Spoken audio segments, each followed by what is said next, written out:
Untuk mendukung tutorial komputer, kalian bisa mengklik subscribe. Halo, selamat datang di tutorial komputer. Jika kalian pengguna antivirus AVG dan muncul pemberitahuan seperti ini bahwa antivirus AVG kalian hari ini akan kadaluarsa. Kalian sekarang sedang menikmati perlindungan gratis kami tanpa fitur premium. Silakan memilih perlindungan seperti apa yang kalian inginkan untuk tahun berikutnya.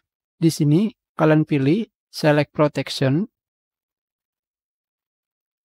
Seperti biasa, kalian bebas memilih ingin tetap menggunakan antivirus AVG secara gratis atau berbayar.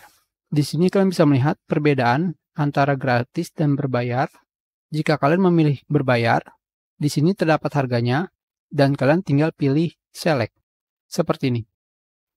Kalian tinggal klik upgrade. Tetapi kita close.